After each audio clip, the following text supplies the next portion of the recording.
उदारता, वचनों में मधुरता, साहस, आचरण में विवेक, ये बातें कोई पा नहीं सकता। यह मूल में होनी चाहिए। जो अपने समाज को छोड़कर दूसरे समाज को जा मिलता है वह उसी राजा की तरह नष्ट हो जाता है जो अधर्म के मार्ग पर चलता है। विशाल हाथी छोटे से अंकुश से नियंत्रित हो जाता है।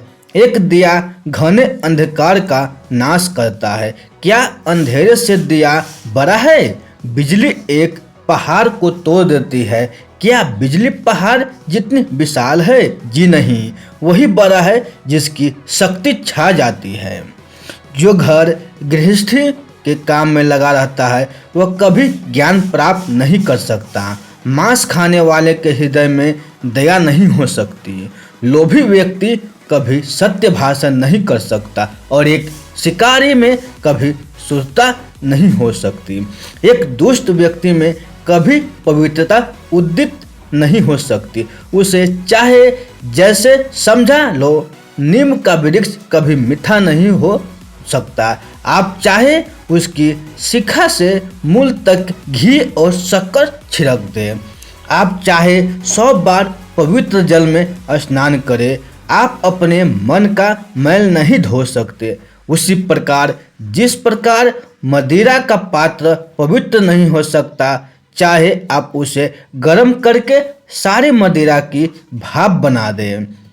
इसमें कोई आश्चर्य नहीं कि व्यक्ति उन बातों के प्रति अनुद्गार कहता है जिसका उसे कोई ज्ञान नहीं है। उसी प्रकार जैसे एक जंगली शिकारी की पत्नी हाथी के सर का मणि फेंक कर गुजे की माला धारण करती है। जो व्यक्ति 1 साल तक भोजन करते समय भगवान का ध्यान करेगा और मुंह से कुछ नहीं बोलेगा, उसे 1000 करोड़ वर्ष तक स्वर्ग लोक की प्राप्ति होगी। एक विद्यार्थी पूर्ण रूप से निम्नलिखित बातें का त्याग करे। काम, क्रोध, लोभ, स्वादिष्ट भोजन की अपेक्षा शरीर का श्रृंगार, अत्यधिक जिज्ञासा, अधिक निंद्रा, शरीर निर्वाह के लिए अत्यधिक प्रयास, वही सही में ब्राह्मण है जो केवल एक बार के भोजन में से संतुष्ट रहे, जिस पर संस्कार किए गए हो, जो अपनी पत्नी के साथ महीने में केवल 1 दिन समागम करे। महावीर समाप्त होने के दूसरे दिन वह ब्राह्मण जो दुकानदारी में लगा है असल में वैसे ही है। वह ब्राह्मण जो दूसरों के काम में उरंगे डालता है, जो दंभी है, स्वार्थी है, धोखेबाज है, दूसरों से घृणा करता है और बोलते समय मुंह में मिठास और हृदय में क्रूरता रखता है, वह एक बिल्ली के समान है। एक ब्राह्मण जो तालाब को, कुएं को, ताके को, बगीचे को और मंदिर को नष्ट करता है, वह म्लेच्छ है।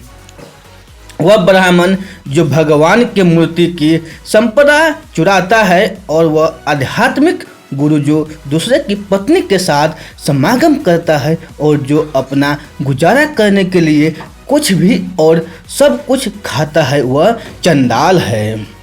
एक गुणवान को आवश्यकता से अधिक दान में देना चाहिए। केवल दान के कारण ही कर्ण, बाली और राजा विक्रमादित्य आज तक चल रहे हैं। देखिए उन मधुमक्खियों को जो अपने पैर दुख से धरती पर पटक रही है। वो कह रही है कि न कुछ खा पाई न कुछ दान दे पाई, सब छीन कर चला गया।